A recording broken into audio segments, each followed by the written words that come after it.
আসসালামু আলাইকুম বন্ধু। ওয়ালাইকুম আসসালাম ওয়া রাহমাতুল্লাহি ওয়া বারাকাতুহু।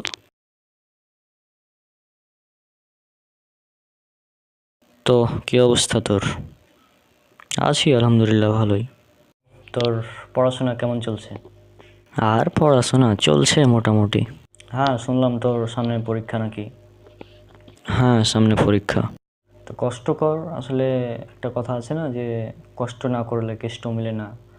তো বিষয়টা ওরকমই যে কষ্ট করতে হবে, তাহলেই সফলতা পাওয়া যাবে। কারণ কষ্ট না করলে কেষ্ট মেলে না। আরে, এটা কি বললি তুই? আচ্ছা, তুই কি জানিস, তুই যে কথাটা বললি যে কষ্ট না করলে কেষ্ট মিলে না, এই কথাটা পুরোপুরি একদম শিরক। আজীব ব্যাপার, এই কথাটা আবার কিভাবে শিরক হয় আমি তো বুঝলাম না। আচ্ছা, এটা শিরক কিভাবে আমি এখন বুঝাচ্ছি।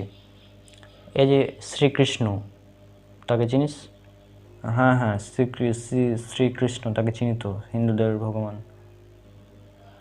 তিনি হচ্ছেন হিন্দুদের পরমেশ্বর ভগবান শ্রীকৃষ্ণ। তার আরেকটি নাম হচ্ছে কেষ্ট। তাহলে কষ্ট না করলে কেষ্ট মিলে না, এই কথাটি দ্বারা বোঝানো হয় যে যদি আমরা কষ্ট না করি তাহলে আমরা শ্রীকৃষ্ণকে পাবো না। এটা বোঝানো হচ্ছে কষ্ট না করলে কেষ্ট মিলে না দ্বারা। তাহলে একবার চিন্তা কর যে এটা কত সুন্দরভাবে সূক্ষ্মভাবে মুসলিমদের মধ্যে এই বিষয়টি ঢুকিয়ে দেওয়া হয়েছে। এর কারণ হচ্ছে ভারত উপমহাদেশ এটা শাসন করেছিল অনেক বছর ধরে হিন্দুরা। যে কারণে এই তাদের কালচারগুলো থেকে গিয়েছে। অনেক মানুষ মুসলিম হয়েছে পরবর্তীতে, কিন্তু তাদের যে সমস্ত কালচার ইত্যাদি আমাদের মধ্যে থেকে গিয়েছে, তাদের কিছু কথা, প্রবাদ বাক্য, এগুলো থেকে গিয়েছে, যেগুলোর মধ্যে অনেকগুলোর মধ্যে শিরক মিশ্রিত রয়েছে। তো আমাদের এই বিষয়গুলো নিয়ে সতর্ক হতে হবে, কারণ এটা খুবই মারাত্মক একটি সমস্যা। হ্যাঁ, এই বিষয়টি না বোঝার ফলে অনেক ঈমান হারা হয়ে যেতে পারে। সেজন্য এটি একটি গুরুত্বপূর্ণ বিষয় যেটা আমাদের বিবেচনা করতে হবে। এই ধরনের আরও অনেক প্রবাদ বাক্য সমাজে প্রচলিত আছে যেগুলো শিরক। এটি একটি শিরকি বাক্য, কষ্ট না করলে কেষ্ট মিলে না, এটি আর কখনোই বলা যাবে না।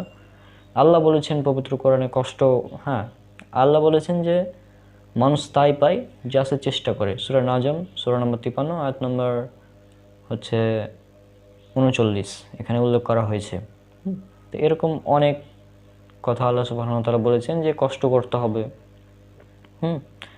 যেমন সূরা দোহা এর 95, সূরা দোহা এর 4-5 নম্বর আয়াত, এগুলোতে বলা হচ্ছে কষ্টের পর রয়েছে স্বস্তি, ইত্যাদি বিভিন্ন ধরনের কথা বলা হয়েছে। তবে কষ্ট না করলে কেষ্ট মেলে না, এই ধরনের কথা নেই, এবং এটা সম্পূর্ণ হিন্দুদের থেকে আসা, এবং হিন্দুদের পরমেশ্বর ভগবান শ্রীকৃষ্ণকে এটা দ্বারা বোঝানো হয়। তো এটা থেকে আমাদের সতর্ক সাবধান হতে হবে। আসলে এই বিষয়টা ভেবে দেখার উচিত, কারণ আসলে আমাদের সমাজে অনেক এরকম কথা প্রচলিত থাকেছে। আমি জানতাম না যে এটা করলে শিরক হবে বা এরকম কোনো এর কাহিনী ছিল।